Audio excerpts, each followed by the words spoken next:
शादी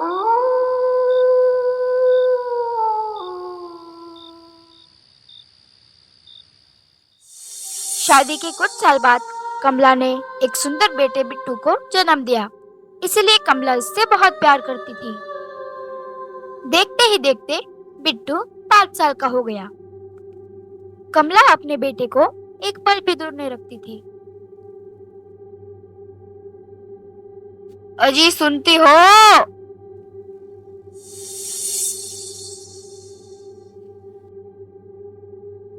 सुनो, मैं 2 दिन के लिए काम से बाहर जा रहा हूँ, तो तुम बिट्टू का और माँ का ख्याल रखना और माँ को समय पर दवा भी दे देना। ठीक है, आप जाओ, मैं माँ का और बिट्टू का ख्याल रखूंगी। फिर बिट्टू रात को छत से खेलता हुआ गिर जाता है। फिर कमला वहाँ पर तुरंत भागती हुई आ रही होती है। कमला अपने बेटे को गोद में लेकर रो रही होती है। फिर अचानक वहाँ पर कमला की पड़ोसन आती है और कहती है, कमला, क्या हुआ तेरे बेटे को?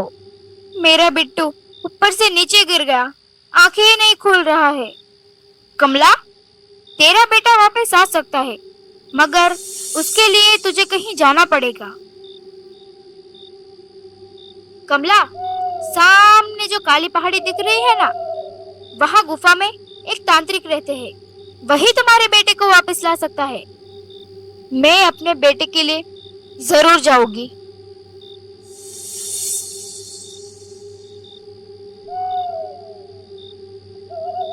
बाबा, देखो तो मेरे बेटे को क्या हुआ? वो छत से नीचे गिर गया। मैं बड़ी उम्मीद लेके आई हूँ कि आप मेरे बेटे को ठीक कर दोगे। तेरा बेटा मर चुका है, इसका कुछ नहीं हो सकता। नहीं बाबा, ऐसा मत कहो। आपको मेरे बेटे को वापस लाना ही पड़ेगा। ठीक है, अगर तुम यही चाहती हो कि तुम्हारा बेटा वापस आ जाए, तो इसका केवल एक ही रास्ता है कि मैं अपनी विद्या से इसे जगाऊंगा। लेकिन वो इंसान नहीं, भूत होगा, पर तुम्हें इसे धूप और पानी से बचाना होगा। धूप और पानी? इसका क्या मतलब है बाबा? अगर तुम्हारा बेटा धूप में जाएगा तो वो जल जाएगा, अगर उस पर पानी गिरेगा तो वो राख में बदल जाएगा। इसीलिए इसे धूप और पानी से बचा के रखना। ओम ह्रीं क्लीं अग्नि चामुंडाय स्वाहा। ओम ह्रीं क्लीं अग्नि चामुंडाय स्वाहा। बाबा के मंत्र ने बिट्टू को भूतिया जीवन दान किया। कमला अपने बिट्टू को देखकर बहुत खुश हो जाती है और वो फिर अपने बिट्टू को घर पर ले आती है। फिर एक बार बिट्टू अपनी माँ के पास आकर कहता है, माँ, मैं पिंकी के साथ ऊपर छत पे खेलने जाऊं? ठीक है। फिर बिट्टू पिंकी के साथ छत पर खेलने के लिए चला जाता है।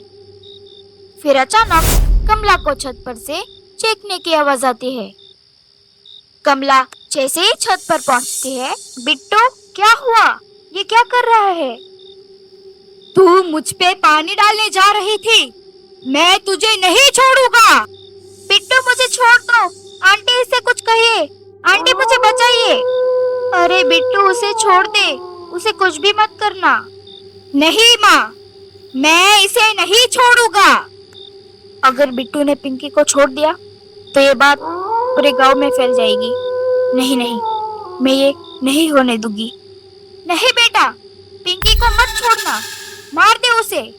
बिट्टू पिंकी को मार देता है और कमला उसे घर के पीछे दफना देती है।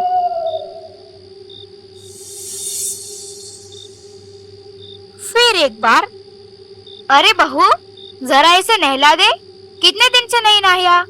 इस बात से बिट्टू को बहुत गुस्सा आता है। हे बुढ़िया, तू मुझे नहलाना चाहती थी, ले अब मर। फिर बिट्टू दादी को तड़पा तड़पा कर मार देता है। फिर सुबह कमला और महेश, अजी देखो, माँ जी को क्या हुआ? माँ जी तो चल बसी। कमला, होने को कौन टाल सकता है? एक बार। बिट्टू, देखो मैं तुम्हारे लिए क्या लाया हूँ। 4 धाम से माता जी का ताबीज। ये सुनते ही बिट्टू को गुस्सा आ जाता है और वो भूत बन जाता है। तुम मुझे ताबीज पहनाओगे? अरे ये बिट्टू भूत कैसे बन गया? मैं तुझे नहीं छोड़ूंगा, मार दूंगा, मैं तुझे मार दूंगा। महेश दौड़ता हुआ घर के बाहर आ जाता है और बाहर बहुत ही धूप होती है। अचानक बिट्टू का बदन जलने लगता है। माँ, माँ मेरा बदन जल रहा है। माँ, माँ, माँ कुछ करो माँ। अरे कोई बचाओ मेरे बिट्टू को। फिर कमला बाल्टी पर बिट्टू पर पानी डाल देती है और बिट्टू राख में बदल जाता है। कमला, आखिर बात क्या है? क्या छुपा रही हो मुझसे? जब तुम 2 दिन के लिए बाहर गए थे तब बिट्टू छत से नीचे गिरकर मर गया था। तब काली पहाड़ी के तांत्रिक ने इसे भूतिया जीवन दिया था। उसे धूप और पानी से दूर रखना था, वो मैं नहीं कर पाई। कमला की जिंदगी फिर से बेजान हो गई और बेऔलाद भी।